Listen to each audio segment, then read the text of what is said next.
Welcome to BitBoy Crypto. My name is Ben. Every day on this channel, I show you how to make money in cryptocurrency. If you like money in crypto, make sure to hit that subscribe button. If you like Bitcoin and Ethereum and you want our YouTube overlords to know to show this to more people, make sure to smash that like button.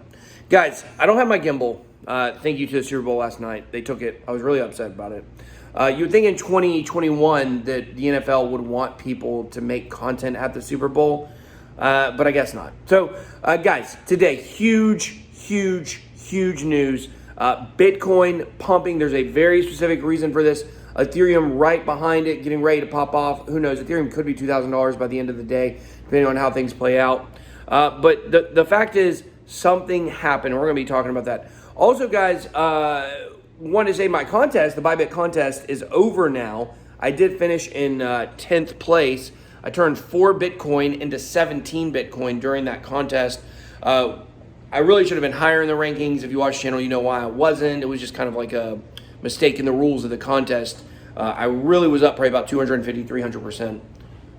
That would be about 400% actually, if you do that math. But anyways, the point is we withdrew a bunch of the money from ByBit last night. We took some profits, and so we're going to be starting the next leg of the competition. We're going to be hopefully setting up an Ethereum one soon.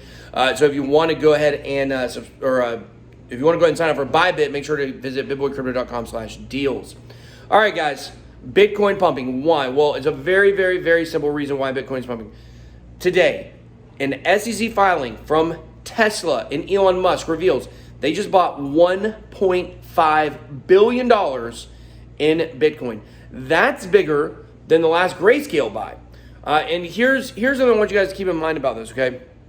Keep in mind that it is a publicly traded company. Tesla is. So they're forced to say how much they bought. And I'm gonna make a little prediction about what's about to happen here soon, okay? But remember this, SpaceX, Elon Musk's other company, does not have to file because they're not a publicly traded company. So what that means is not only did they buy $1.5 billion worth of Bitcoin from Tesla, how much does SpaceX own? How much does Elon Musk own? How much do the holding companies he has own? It's really crazy when you start doing that math and thinking about how much they own. Bitcoin, of course, pumped all the way to like $44,000, I think, when I woke up this morning and checked it. Slept in a little bit this morning after the Super Bowl, getting ready with the fam to head back to the ATL. But it was such a nice surprise. You know the thing I'm the most disappointed about? The thing I'm the most disappointed about in this is that I had closed a long last night. I really love having longs open while I sleep because, man, I would have made so much. I dropped my ByBit account down to, I think there was 1.67 Bitcoin in there. And I ended up, I transferred out like a whole bunch. Like 15 biddies, and then I flipped that up almost to 2 yesterday at the Super Bowl. So pretty fun times. We'll see how high I can get that thing. Tomorrow we're gonna be starting our $1,000 to $10,000 challenge. By the way, I want you guys to be giving me some ideas of some coins you think I should be looking at for that portfolio. But right now, Bitcoin is feeling pretty nice. It definitely, everyone sees now, Bitcoin's probably at $50,000 by the end of the month, and people are freaking out saying like, oh, well, Ethereum, by Valentine's Day, $2,500 is not going to get there. It's only a week away. You don't know what's going to happen. I'm still standing by that prediction. I will stand by that prediction all the way until the day of. And the thing about Ethereum is that when it pops off hard. It could go from 17 to 2,500 in 2 or 3 days. And a lot of people are thinking that's going to happen. Now, what happened yesterday with Ethereum, like we talked about last night for my Super Bowl video, was that obviously people were selling out of the fear of what was going to happen today with the Ethereum futures contracts by CME. Guys, they're just not that big of a deal compared to the other, institutional investing channels that we have right now. And when it comes to what these, hedge funds are thinking when they're getting these futures contracts is, let's say that they've invested. Now, number one, what this means is they're hedging their bets. Remember this. That's what a hedge fund is, right? They're hedging their bets against loss by Ethereum. Nobody thinks Ethereum's going down anytime soon. With Bitcoin, they knew it was the top of the market, and so they were hedging those bets. They were betting on Ethereum futures, the Ethereum future price to drop or excuse me, they were betting on the Bitcoin future to drop, the price of the Bitcoin in the future. It sounds so weird to say it. The price of Bitcoin in the future was going to drop. They knew we were at the top of the market. So they were hedging that to the downside. And then when the market started to tumble, I mean, did it play a role in it? Yeah. Obviously, it played a role in it because it was like the day of the top of the market was the day they launched. But was it the driving force? No, it was kind of a manifestation of people wanting to hedge against the top of a market. All these things that you've been looking at where you've been seeing market cycles and you've been seeing, the psychology of a market chart and that cheat sheet and things like that. These people have known this forever. This might be new information to you, but they have known this for a long time, which is why they knew to hedge at the top of the market. Right now, nobody thinks Ethereum's at the top. Now, once it's 3,000, could it play a role? Maybe, possibly, okay? I don't think it's going to. Ethereum is nowhere at the top.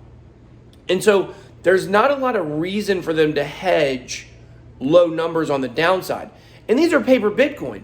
The only people that are hedging this, think about this, guys, the only people that are going to be hedging these futures contracts for Ethereum are people that already own Ethereum. That's what you do. You own Ethereum and then you hedge it in case the price drops so you don't lose money.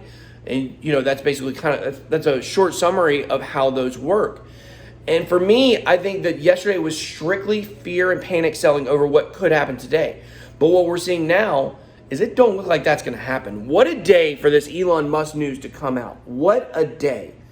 Because this is basically going to hedge a potential Ethereum drop, I believe. And that's why we're seeing it back over 1,700. But, as far as Dogecoin goes, I know a lot of people are interested in Dogecoin, and people on TikTok have been killing me because I say, it's not. I mean, you guys who watch the channel know what Dogecoin is. It's a fun coin, Dogecoin is for fun. Bitcoin is for business. Bitcoin is for investment. Dogecoin is fun, but it is not ever going to be what Bitcoin is. There's just no way that it's going to be that. Elon Musk is making little tweets about Dogecoin. Meanwhile, he's buying $1.5 billion worth of Bitcoin. So something for you guys to think about in terms of Dogecoin, which is, let's have fun with it while we can have fun with it. I hope for all your sakes it goes to the moon. I hope it goes to $1. I promise you. I hope it goes to $1. We've got small holdings in Dogecoin compared to other things. But I hope it goes up for your sake if you own Dogecoin. I mean, what a cool story that you've got a guy out there, the richest guy in the world, talking about your coin. It's making it move so much. I'm so happy for a lot of you guys that are making money with that. But I'll say what I always tell you, make sure to lock in profits. And you're definitely going to be better off in the long run doing what Elon did and moving that money over to something more secure like Bitcoin, something that has a more guaranteed future, if you will. So those are my thoughts on the market this morning. Heading back to the ATL, we'll be back live streaming tomorrow. Killing me not to be live streaming right now. But you know what? I got the BitSquad and I got the fam. Got to spend some time with the fam. Got to be a good family guy. God, don't make a meme out of that. Family guy. But anyways, guys, definitely enjoy the time down here at the Super Bowl. Look forward to being with you guys tomorrow. That's all I got. Drop some comments down below. Be blessed. BitBoy out.